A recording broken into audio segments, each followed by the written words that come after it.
Assalamualaikum. Welcome to my lectures. I'm your social studies lecturer Midhat Abbas. How are you all? We started a new chapter, chapter 2, climatic regions of the Muslim world in the last lecture. आज हम continue करते हैं और देखते हैं what were the rest of the types of climates. So let's start. So before starting, what do? Excellent. We do a recall. So in the last lecture, we discussed different types of climatic regions in the Muslim world. Desert, semi-desert, temperate deserts, grasslands. आज हम continue करेंगे with the rest of the 2-3 types. सबसे पहले Mediterranean climate. Mediterranean climate जैसा कि नाम आपको suggest कर रहा है, absolutely right, is a climate which is a favorable climate. ये favorable climate कैसे है और क्यों है? Mild, wet winters. सर्दी बहुत ज़्यादा नहीं होती, हल्की फुल्की होती है और बारिश sufficient amount में होती है. Fairly warm, dry summers. और गर्मी की शिद्दत भी बहुत ज़्यादा नहीं जाती, सिर्फ एक nominal level की गर्मी रहती है. It is found in form of narrow belt on shores of Mediterranean Sea. Mediterranean Sea के जो coastal regions हैं, उसके इर्द गिर्द जो belt है, उस belt में इस तरह का climate पाया जाता है. Coastal areas of Morocco, Algeria, Tunisia, Syria, Turkey and Lebanon. Marrakesh, Lebanon, तुर्की, सीरिया, अल्जीरिया, ये वो कंट्रीज हैं जिनके कोस्टल रीजन्स में ये क्लाइमेट होता है. कोस्टल रीजन्स वो रीजन्स जो बिल्कुल सी या किसी भी वाटर बॉडी के पास होते हैं.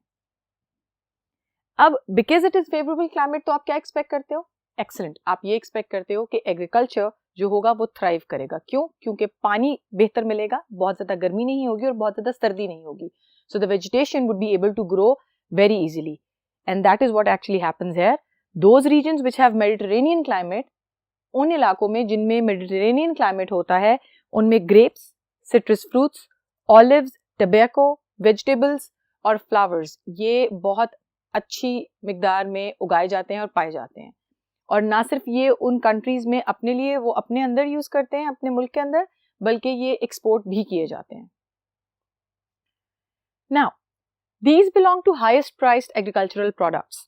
अब ये जो इलाके हैं जिनमें मेडिटेरेनियन क्लाइमेट है, वहाँ पे ऑब्वियसली वेजिटेबल्स, फ्रूट्स और फ्लावर्स जो ग्रो करते हैं, जैसा कि अभी मैंने आपको बताया कि वो एक्सपोर्ट भी किए जाते हैं, ये इतनी आला क्वालिटी के हैं कि ये जो एग्रीकल्चरल मार्केट है उसमें जो हाईएस्ट प्राइस्ड, जो सबसे महंगे दामों बिकने वाली चीज़ें हैं, उनमें रेट किए जाते हैं और उनमें बिकते हैं. These vegetables and flowers are actually sent to northern Europe, और नदर्न यूरोप जो है वहाँ पे ये यहाँ से भेजे जाते हैं. Moving on, they are temperate grasslands. Grasslands हमने देखी थी. अब temperate grasslands obviously those grasslands जिनका temperature would be very nominal, जो बहुत ज्यादा गर्मी वाला नहीं होगा. Reasonably warm and fairly low rainfall 400 mm per year. ये इलाके गर्म होते हैं और इनमें जो बारिश है वो बहुत कम होती है. It's reasonably low, 400 millimetre per year, 400 millimetre हर साल में. वेजिटेशन, किस किस्म के प्लांट्स वहां ग्रो करते हैं? Long grass, small shrubs and other plants which can survive with this kind of climate. लंबी घास फूस, ऐसे छोटे श्रब्स और ऐसे प्लांट्स, ऐसे पौधे जो इतने लेवल के पानी के साथ इजीली ग्रो कर सकते हैं.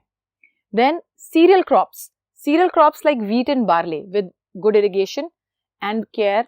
इस तरह की सीरियल क्रॉप्स भी यहाँ पे ग्रो की जाती हैं. और ये जो क्लाइमेट और यहाँ की जो सॉइल है, it is very favorable, in fact excellent for the livestock. Livestock मतलब जानवरों को पालने के लिए, animal rearing के लिए, और then using those animals for business purposes. किन इलाकों में ये temperate grasslands, ये climatic region पाया जाता है? Turkey, Syria, Lebanon, Palestine, parts of Jordan and Iraq.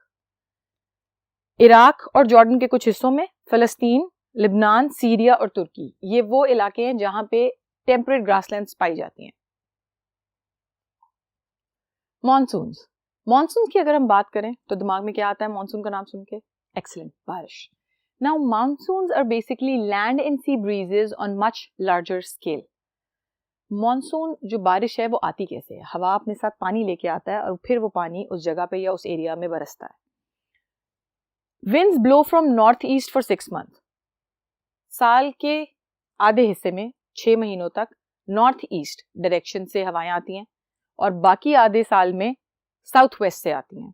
सो जो नॉर्थ वेस्ट से आती हैं वो नॉर्थ वेस्ट रीजन में जो एरियाज हैं, जो कंट्रीज हैं, उनको बारिश देती हैं, और जो साउथ वेस्ट से आती हैं वो उनको देती हैं। क्यों? क्योंकि बाय द टाइम ये ब्लो करके मिडिल तक आती हैं तब तक इनके अंदर जितना मॉइस्चर होता है वो बारिश के तौर पे बाकी इलाकों में बरस चुका होता है। हॉट सीजन में क्या होता है? हॉट सीजन में the air on the land gets heated up and it rises. जो हवा जमीन के ऊपर होती है वो हीट अप हो जाती है, उसका दर्जा हरारत बढ़ जाता है, वो राइज कर जाती है, and then it moves away towards the sea. और जो सी की ठंडी हवा है वो आके उसकी जगह ले लेती है। So when that air blows in it brings moisture with it. इसीलिए जो इलाके बहुत ज्यादा with near a water body होते हैं, जैसे सी हो गया, रिवर हो गया, किसी दरिया या समुद्र के पास होते हैं, उन इलाकों में ह्यूमिडिटी हब्स बहुत ज्यादा होता है। कोल्ड सीजन में इसका रिवर्सल होता है, जो हॉट एयर है वो सी की तरफ से आती है and then cold it takes the place of the cold air. Now this is how monsoon is managed around the world और in areas where it prevails. Subcontinent और south east Asia are affected by monsoon. Indian subcontinent जो बड़े सगीर है वो, और south east Asia, Asia का south eastern part, ये मॉनसून से इफेक्ट होते हैं। अगर हम पाकिस्तान की एग्जांपल लें, ऑब्वियसली पाकिस्तान में Karachi is the main city, जहां पे बहुत ज्यादा जो क्लाइमेट है वो ऐसा रहता है कि हब्स होती है, ह्यूमिडिटी बहुत हाई होती है, और temperature through out the year जो है वो बहुत गर्म नहीं होता। लेकिन बारिशें ऑब्वियसली, जैसा कि हम जानते हैं, पाकिस्तान में monsoon comes from April to September, comes from July to September.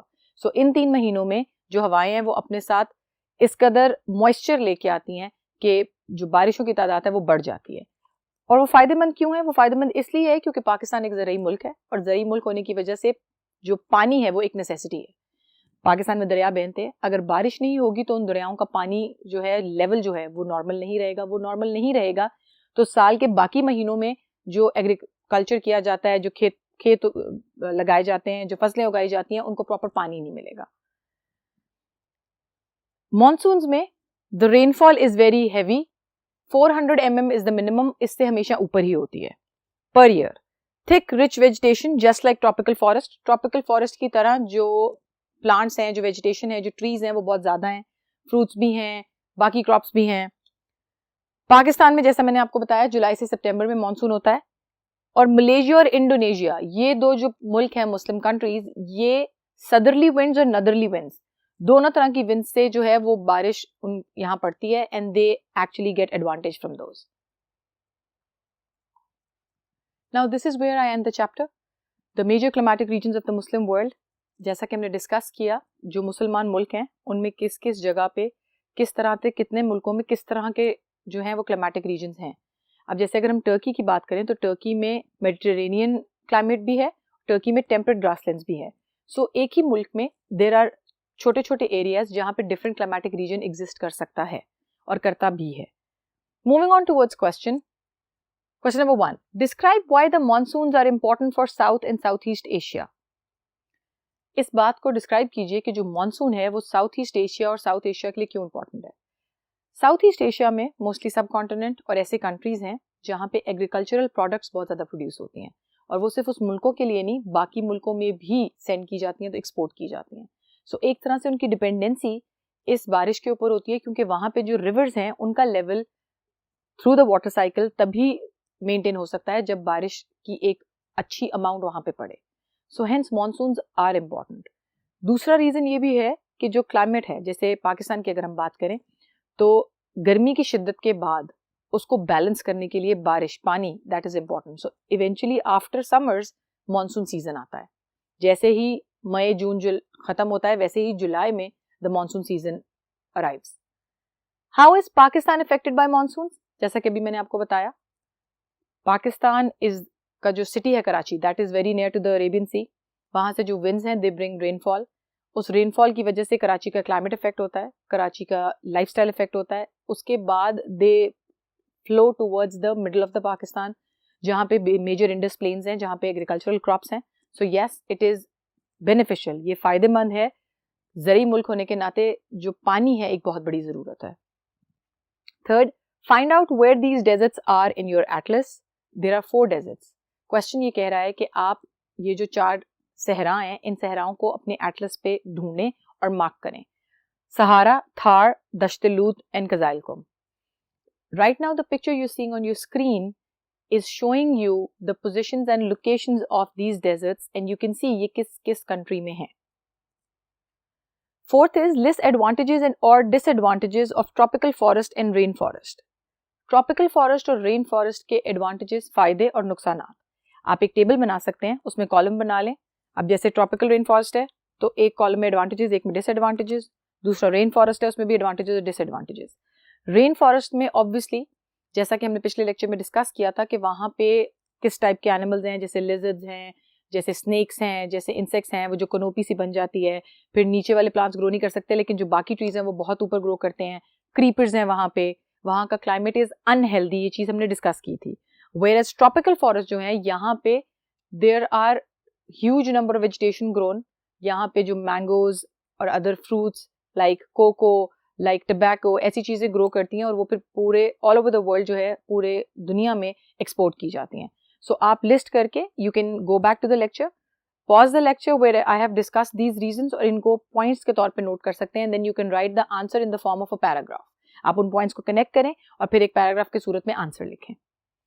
Fifth one is, what are the benefits for countries that have temperate grasslands? How does this climate affect their product?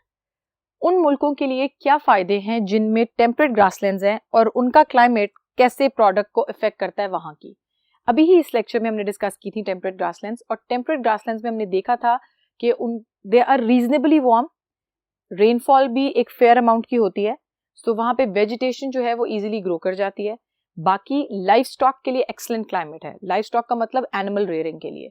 Animal rearing क्यों important है या क्यों business point of view से important है? वो इसलिए क्योंकि जो बेसिक भेड़ और बकरियां हैं इनसे आपका वो वुल आता है जिससे आप अपनी बाकी बिजनेस की प्रोडक्ट्स बनाते हो, जैसे कार्पेट्स हो गई, कपड़े हो गए, हैंडबैग्स हो गए.